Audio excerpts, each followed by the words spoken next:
Ibu harus ingat pesan saya siang hari ini. Sangat penting. Kalau Bapak Ibu bisa ingat ini, hidup Bapak Ibu akan ringan, ya. Sang Buddha mengatakan, orang yang banyak kebajikan itu seperti halnya minyak, ya. Orang yang banyak berbuat jahat seperti halnya batu. Nah, kalau Bapak Ibu bawa minyak dan batu ini lempar ke sungai, apa yang akan terjadi? Minyak akan terapung, batu akan tenggelam.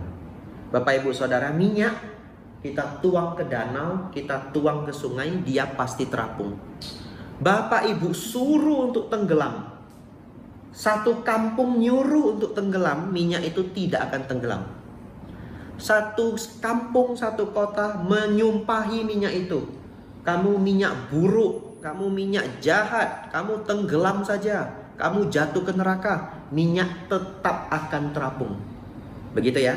Tidak ada sumpah serapah apapun yang bisa menenggelamkan minyak. Bagaimana dengan batu? Batu itu pasti tenggelam.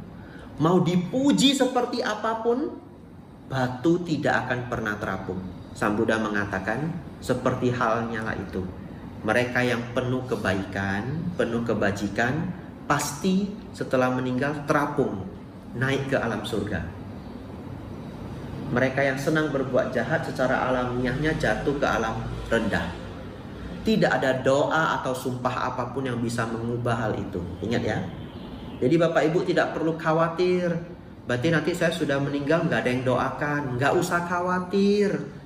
Kalau Bapak Ibu banyak kebajikan, bukan doa yang membawa ke alam surga, begitu ya, tapi kebajikan yang sudah dilakukan. Apakah adil? Ada orang senang berbuat jahat, selama hidupnya mukul banyak orang, patahkan tulang banyak orang, bahkan membunuh banyak orang, menculik orang, segala macam. Tapi dia sangat kaya raya. Sangat kaya raya. Saking kaya raya diagung-agungkan banyak orang. Orang tahu kalau dia punya kejahatan, orang tahu. Tapi saking kayanya orang pura-pura tidak tahu. Begitu ya. Sebegitu meninggal, ini papan bunga ini 10 km nggak habis. Doa dari segala macam penjuru. Pertanyaan saya, kejahatan yang dia lakukan berpuluh-puluh tahun itu, kemudian karena doa dari orang banyak lahir di alam surga, boleh? Nggak masuk akal, betul ya? Orang yang tulangnya patah, yang anaknya diculik, yang anaknya dibunuh, bapaknya dibunuh, bagaimana? Apakah adil? Karena dia begitu agung, dicintai banyak orang, setelah meninggal semua orang berdoa.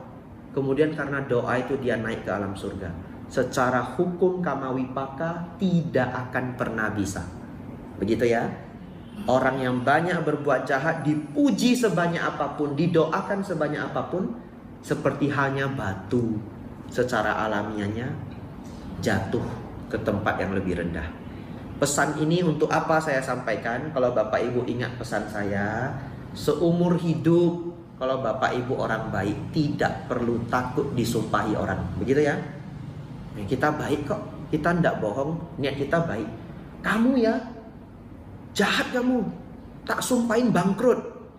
Apa kita jawab? Semoga semua makhluk hidup berbahagia. Gitu ya. Gak akan bangkrut, tenang aja. Gak akan jatuh. Kamu tak sumpahin, gak ada kerjaan, gak usah dipikirkan. Sumpah itu tidak akan berlaku. Bapak Ibu Saudara, berbuat baiklah agar kita seperti halnya minyak, secara alamiahnya naik ke tempat yang baik.